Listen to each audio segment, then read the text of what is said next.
Good afternoon, Doctor, and we are from Group 1. My name is Yeok, and my group member is Farzana, Wen Xuan, and Augustine. So for today, our group will to present about the topic, which is the action of the China. This is the list of the content for our overall presentation slide. So let's move to the introduction first. So for the action of the China, there is one of the world's oldest continuous civilizations, and the ancient China has a very long history that date back thousands of the year. Before 1600 BC, there are much of what we know come from the legend and the archaeological discovery. From around 1600 BC to 221 BC, they have the early dynasty that began to form. Later, the imperial era that started in 221 BC, when the China was unified under the Qing dynasty, and it will continue until 1912. After that, the China that entered the Republic period, which followed by the modern China from 1949 until today. They also have one more important factor in the development of ancient China is the Yellow River like Huanghe, where early agriculture and settlement began. So next, let's move to the objective. Now I will explain the objective for our study on the action China. There are four objectives. The first one will be the evolution of the political and the environment system. This means we will analyze how the power will organize and control across the different dynasties and how this system that influence the China development over the time. For the second one will be the economic innovation and the global trend. The yellow river they play a key role by providing the fertile land for the agriculture, especially for the crop like the barley and the rice. At the same time, the trade route such as the Silk Road they help to connect the China with other regions, which allowing the growth idea and the culture to spread. For the third one is the philosophical and the cultural foundations. The importance of the philosophic like the Confucianism, Legalism, and Taoism, they help to shape the society, value, and the government system. And the last one will be the technological and the agricultural advancement. The action of China that contribute the major inventions such as the paper, gunpowder, compass, and the printing. They also development the well-planned city using the grid system and the principle like feng shui. Finally, this study that show how the Zhou dynasty that built the social foundations for the Qing and Han, they help to strengthen the imperial system. For the Tang and Song, they lead the cultural and the technological golden age. Okay, so we move to the history background for the ancient China. The ancient China they began with the early human settlement along the Yellow River. During the early dynasties such as the Shang and Zhou, they developed the writing and the bronze technology. For the Zhou, they introduced the method of heaven and the feudal system. In the imperial period, the Qing dynasty they unified the China under one rule. After that, the powerful dynasty like the Han, Tang, Song, they expand the China culture, economy, and the government. The Yellow River they also play a key role and it is known as the cradle of the China civilization because it provides the fertile soils, although it also causes the dangerous flood. The agriculture is very important with crops like barley and rice, and the people will develop the irrigation system. In terms of the culture, there are major philosophy like the Confucianism, Taoism, and the Legalism. They help to shape the society. They also have the strong emphasis of the family, respect, and the social order. So next, let's look at the timeline of the major dynasty. This timeline they show the major dynasty in the ancient of China. The first one will be the Xia dynasty. It considered as a third dynasty, although it is pretty based on the legends. For the Song dynasty is the first with the writing record, especially the oracle bone. For the Zhou dynasty, they were the longer lasting and they introduced important political idea. The Qing dynasty they unified the China under the emperor of the Qin Shi Huang. For the Han dynasty is known as the Golden Age, which helped to strengthen the government and the culture. Later, the Tang and Song.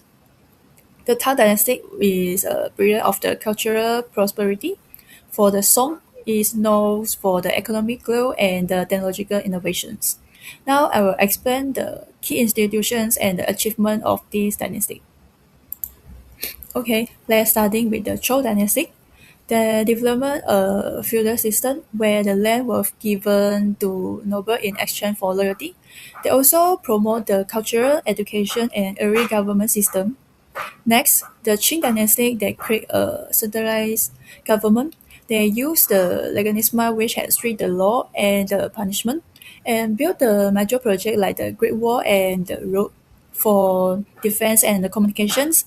Then will be the Han dynasty. They help to improve the system further and establish the imperial examination system based on the Confucian idea, expand the trend through the Silk Road and make the investment in the science and the technology. So let's continue with later dynasty. For the Tang dynasty, there was a golden age of the culture and the prosperity. They improved the civil service system and expand the trade along the Silk Road. The Song dynasty, they will mainly focus on the innovation and the economic growth. They expand the examination system and introduce the new technologies such as the gunpowder, compass, and the printing. They also use the paper money like 交子, which help to the trade development. So for the overall, these dynasty they play an important role in shaping the China political system, culture, and economy. That's why we're choosing these five of the dynasty to explain more detail because they present the major turning point in the ancient China history and lay the foundation for the China long-lasting civilizations. So let's move to look at how the geography they influence the action of the China. The environmental they play a major role in shaping the ancient Chinese civilizations. The River River they provide the fertile soils called losses, which were excellent for the farming. Because of this, the early settlement that developed along the river. In the right side is the map for the River River. However, the river also they cause the flow, earning the name of the China Solo. For the geographic advantage, they also have the fertile land for the agriculture. They provide the river water resource for the human society. And the river also can use for the transportation and the trade. The natural barrier like the mountain and the disease for protections and communications. At the same time, the river also help to connect the different regions but also brought the challenges. So overall, the geography they influence the settlement pattern, political development, and the economic growth in the ancient China. The ancient China they developed through a combination of the strong dynastic, important idea, and the natural environmental factor, which together built one of the greatest civilization in this history. I'm Wen Xuan. Moving forward, I will explain about the political and governance system in ancient China. So basically, the political power in China underwent a radical transformation. We start with the Zhou dynasty decentralized feudalism or the Fengjian. This was a land for loyalty model between the king and the nobles. And however, the Qing dynasty disrupt this entirely with legalism, creating a centralized empire with standardized laws and a very harsh punishment for the absolute control. And for the Han dynasty, later they softened this with the Confucianism, and by the time China had perfected a bureaucratic system of ministry that is remarkably similar to the modern government cabinets now. And at the heart of this power was the emperor, known as the mandate of heaven. This idea means that the emperor's right to rule comes from the heaven. If the ruler fail, show that natural disaster or social unrest come, it was believed that he has lost his mandate and come to the rise of the new dynasty. And below him was the chancellor. So this is the highest ranking advisor to the emperor, followed by the six ministries managing the national affairs. At the local level, we have the country magistrate handle daily governance, including the taxes and law, and he managed over 100,000 of people alone. So this shows how structured and hierarchical the system was. And one of the most unique systems in ancient China was the imperial examination system. Unlike the hereditary systems, people could rise through merit. So in this exam system, they have three levels from local, provincial to national. So only people with this national level eligible for a high-ranking central government post within the six ministries. And this system allowed the talented individuals to enter government services and become the foundation of the modern civil service three systems until now. And now move to the economy. Basically, agriculture was the foundation in ancient China, and about 80 to 90% of people were the farmer. And the Zhou dynasty used the well-field system, where the land was divided in the nine sections, and eight families that farmed the outer fields, while the central field were farmed collectively for the lot. They also involved in the global trade, and the Silk Route is the major trade network connecting the China with Asia, Europe, and also Africa. The main export is silk, porcelain, and tea. During the Han Dynasty, the state also created monopolies on salt and iron. Since they are the essential resources, controlling them ensures a steady revenue without overtaxing the farmers. And China also developed advanced financial system. We can see the early currency like the knife money. It lacks of the standardization. So later the Qin dynasty introduced Banliang coins, which is a square hole that allowed the coins to be joined together in a string, creating a more unified system. Then eventually, during the Song dynasty, China developed and invented the paper money known as the jiaozi. So this is the first government issued paper money in the world. This laid the foundation for modern financial system.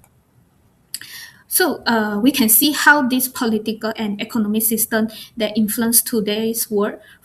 This include the standardized currency with modern banking, and the imperial examination shapes the modern civil service in Asian government job, and also the state monopolies and capitalism to ensure the national stability.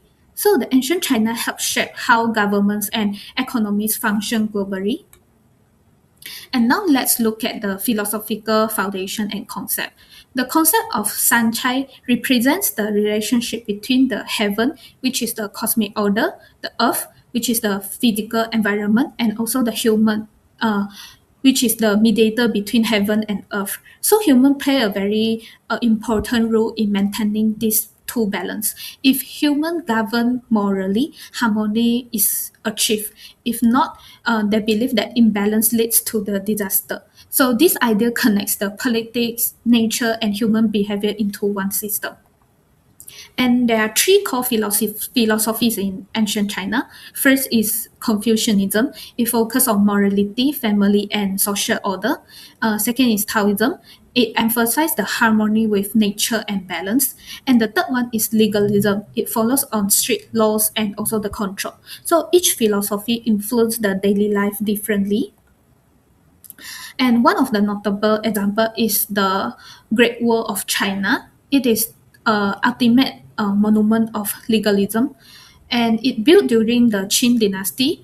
It used to force labor under the conveyor system, and citizens were required and forced to work, and the failure result in severe punishment, including leads to the death. And this shows that how legalism enforced the obedience through the strict control. And now we see how these philosophies shape our modern daily life today. For Confucianism, it influenced most of the ancient Asian families' values to take care and respect of the elderly. And for education, they have like self-improvement as the main duty. And Taoism, it influenced the expression of wellness. For example, we all know that the Tai Chi and Qigong, and interior design should be follow the Feng Shui.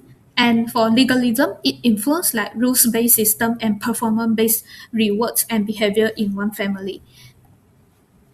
So finally, the 24 solar terms show how deeply society was connected to the nature.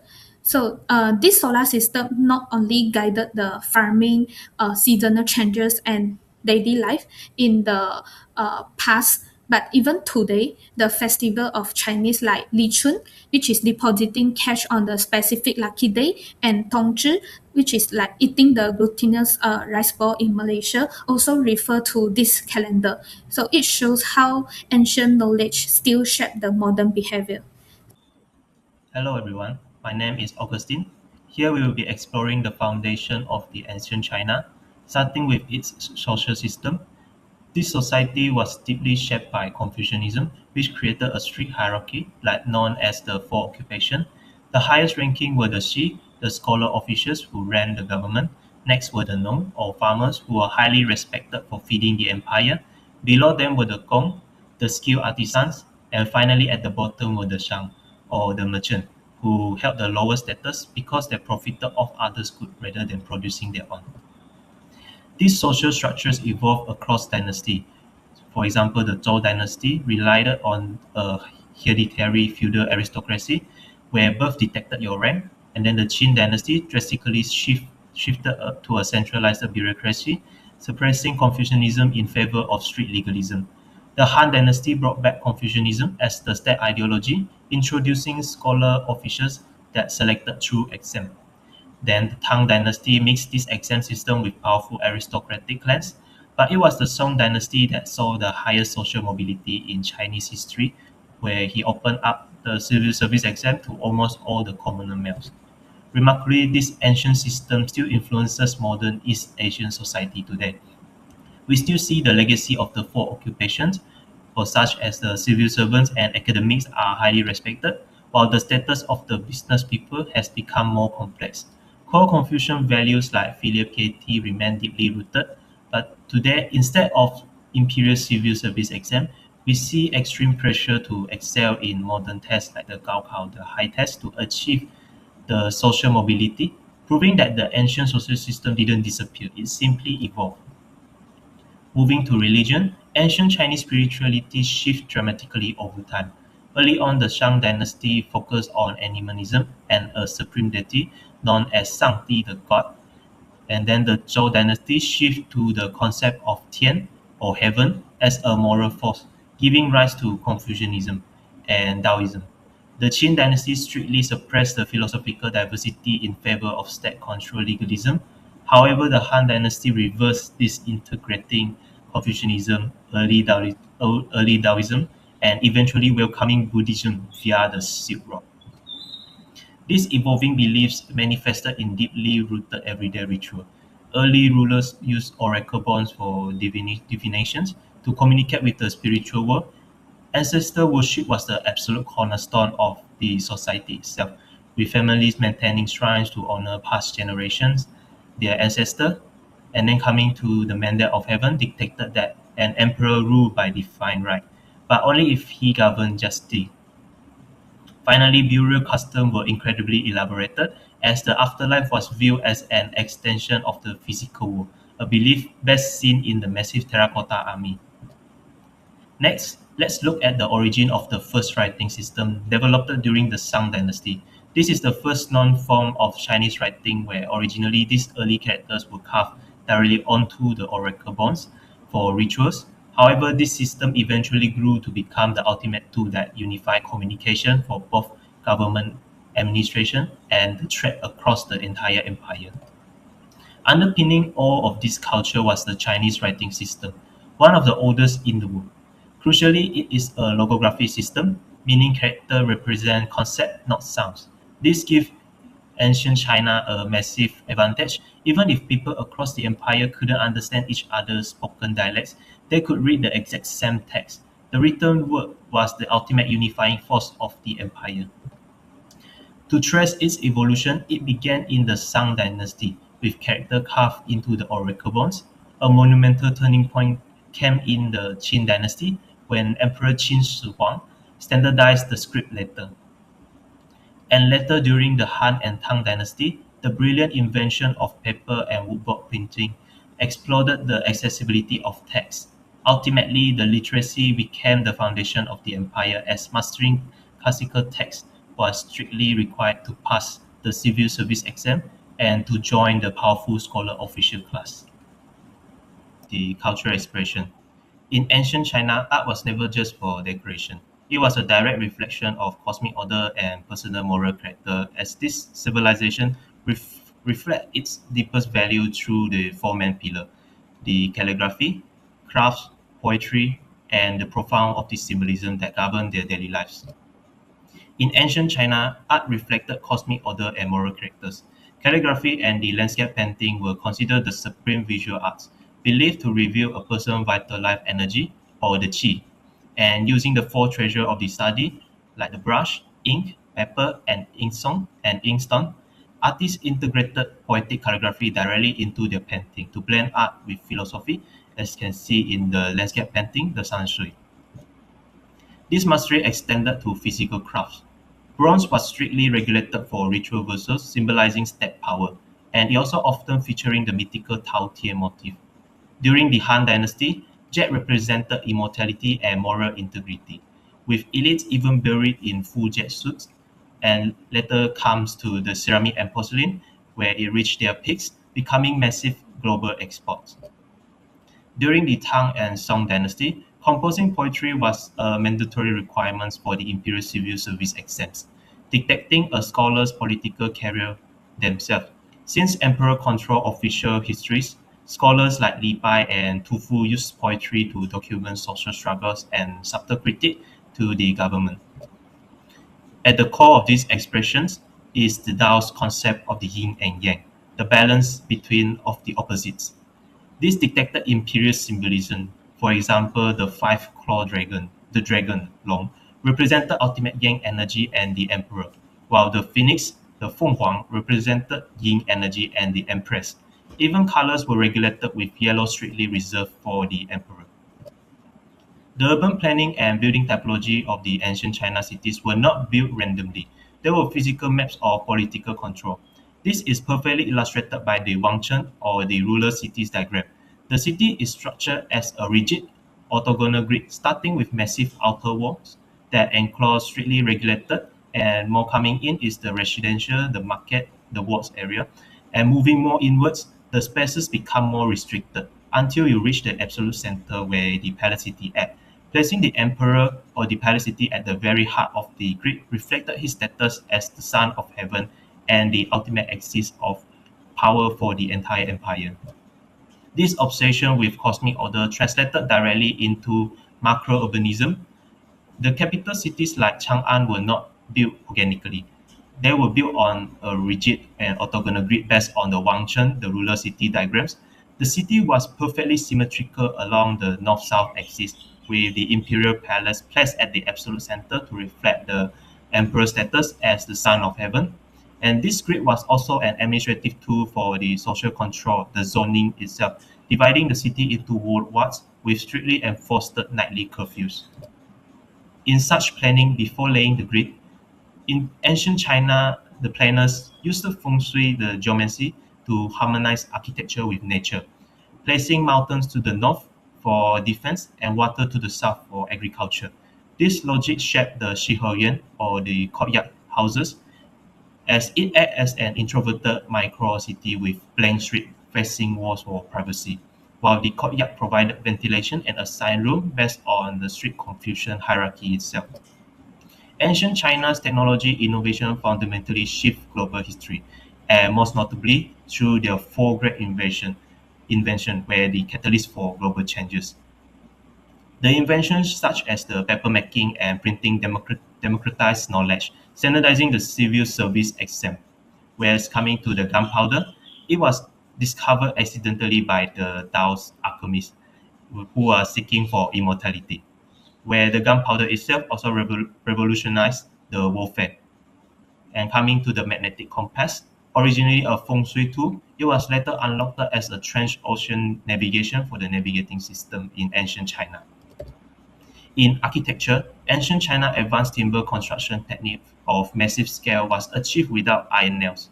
They used precise motifs and tenon joinery and the dogong bracketing system, whereas this flexible interlocking wooden joint act as a shock absorber, allowing building to sway during earthquake rather than a snap. And then this technique was later standardized into a modular standardization across the empire to be used as a modular. Their engineering was equally transformative. For example, the hydraulic engineering and infrastructure, the Grand Canal connected the Yellow and Yangtze River, feeding northern capital with southern agriculture. And then another example is the Dujiangyan system. It harmonized with the natural water force to prevent floods. Meanwhile, the metallurgy and the agriculture innovation, where the cast iron production blessed a furnace produced, where the heavy iron plow for the agriculture, show, it sparked a massive population boom. The legacy of this system is everywhere today. Paper and printing were the bedrock of the information age, while the compass led the framework for the global logistics. And even today, architecture, they study ancient nailers of the timber structure, the joinery for sustainable mass construction, and they also study on the earthquake resistant engineering in the ancient China. Ecologically, the traditional of the Shiheyan, the courtyard houses, is highly studied for modern passive cooling, while the Dujiangyan system models regenerative landscape design. Socially, the Confucian principle of filial piety and collective harmony continue to drive the cooperative and cultural structure of modern East Asia powerhouses. To conclude this, ancient China civilization did not just build an empire, they engineered the blueprints for the modern society. Their technological leaps with the compass and the printing press opened up global connectivity. In their Song dynasty, flat currency and the merit-based exam led our modern economic and administrative foundation. And as we face modern climate challenges, their ancient philosophies of harmonizing with nature through courtyard macroclimates and regenerative infrastructure offer us proven and enduring models for a sustainable futures. And that wraps up our presentation. Thank you for watching.